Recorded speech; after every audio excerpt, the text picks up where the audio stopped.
જ્યારે તમે કોઈને કહો છો કે હું નાસ્તિક છું, ત્યારે સામેવાળી વ્યક્તિના ચહેરાના હાવભાવ બદલાઈ જાય છે, જાણે તમે કોઈ પાપ કરી દીધું હોય. લોકો માને છે કે તમે કોઈ બોલિવૂડ ફિલ્મના હીરોની જેમ ભગવાનથી ગુસ્સે છો. કદાચ તમારી કોઈ મન્નત પૂરી નથી થઈ અથવા તમે જીવનમાં નિષ્ફળ ગયા છો એટલે આવું બોલો છો. લોકો રાહ જુએ છે કે એક દિવસ તમે મુશ્કેલીમાં મુકાશો ત્યારે દોડતા મંદિર જશો. પરંતુ શું ક્યારેય એવું વિચાર્યું છે કે નાસ્તિકતા એ નિરાશા નહીં પણ જાગૃતિ હોઈ શકે? આજે વાત કરવી છે એ ભ્રમની જેણે સદીઓથી માણસને ડરાવી રાખ્યો છે. નાસ્તિકતા એ કોઈ આકસ્મિક ગુસ્સો નથી. તે એક લાંબી વિચાર પ્રક્રિયા, હજારો સવાલો અને તર્ક લોજિકનું પરિણામ છે. કોઈ વ્યક્તિ નાસ્તિક ત્યારે બને છે જ્યારે તે પુસ્તકો વાંચે છે, વિજ્ઞાનને સમજે છે અને જ્યારે તે પોતાની આંખોથી દુનિયાના અન્યાયને જુએ છે. તે નિષ્ફળતાથી નહીં પણ પોતાના દમ પર સફળ થવાના આત્મવિશ્વાસમાંથી જન્મે છે. એક આસ્તિક અને નાસ્તિક વચ્ચેનો સૌથી મોટો તફાવત શું છે? જ્યારે આસ્તિક મુશ્કેલીમાં હોય ત્યારે તે અડધો પ્રયત્ન કરશે અને બાકીનું ભગવાન પર છોડી દેશે. જો કામ બગડ્યું તો ભગવાનની મરજી કહીને છૂટી જશે. પણ એક નાસ્તિક, તે જાણે છે કે પાછળ કોઈ બેકઅપ નથી.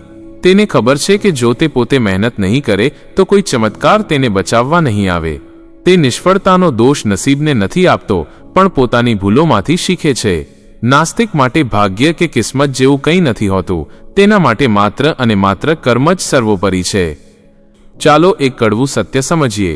ધર્મ અને ભગવાનનો જન્મ ક્યાંથી થયો? આપણી માનસિક નબળાઈ અને પ્રકૃતિના અજ્ઞાનમાંથી. નાનું બાળક જ્યારે સૂતું નથી ત્યારે માં કહે છે, સૂઈ જા, નહીંતર બાવો આવશે. બાળક ડરના માર્યા આંખો મીચી દે છે. અહીં માં એટલે ધર્મ અને પેલો બાવો એટલે ભગવાન. માં બાળકના ભલા માટે ડરાવે છે, પણ સમસ્યા ત્યાં છે કે ધર્મના ઠેકેદારોએ આ ડરને ક્યારેય કાઢવા જ ન દીધો. નાસ્તિક એ બાળક છે જે હવે મોટો થઈ ગયો છે, જેણે અંધારામાં જઈને જોઈ લીધું છે કે ત્યાં કોઈ બાવો કે ભૂત નથી. જ્યારે આસ્તિક એ વ્યક્તિ છે જે 70 વર્ષની ઉંમરે પણ એ જ કાલ્પનિક ડરથી ધ્રુજે છે. ઈશ્વરનું અસ્તિત્વ તમારી આસ્થા પર નિર્ભર છે. લોકો કહે છે ભગવાન સર્વશક્તિમાન છે, પણ જરા વિચારો, જો માણસ માનવાનું બંધ કરી દે તો ભગવાનનું અસ્તિત્વ શું? ભગવાન એટલા નબળા છે કે તેમને જીવંત રહેવા માટે તમારી આસ્થાની જરૂર પડે છે. જો તમે ન માનો તો તે શૂન્ય છે. હકીકતમાં જેને તમે ભગવાનની શક્તિ કહો છો તે તમારા પોતાના મનનો અતૂટ વિશ્વાસ છે. નાસ્તિક એ શક્તિને ઓળખે છે અને તેને કોઈ મૂર્તિ કે પથ્થરમાં શોધવાને બદલે પોતાની અંદર શોધે છે. ઘણા કહે છે કે જો ભગવાનનો ડર નહીં હોય તો માણસ પાપ કરશે. શું ખરેખર? શું તમારે કોઈને મદદ કરવા માટે કે કોઈની સાથે સારું વર્તન કરવા માટે નરકના ડરની જરૂર છે?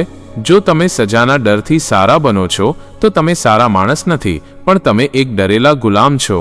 એક નાસ્તિક કોઈના ભરોસે નથી રહેતો. તે કોઈને તકલીફમાં જોઈને ભગવાન ભલું કરશે એમ કહીને આગળ નથી વધી જતો. તે મદદ માટે હાથ લંબાવે છે કારણ કે તે જાણે છે કે જે કરવું છે તે માણસે જ કરવું પડશે.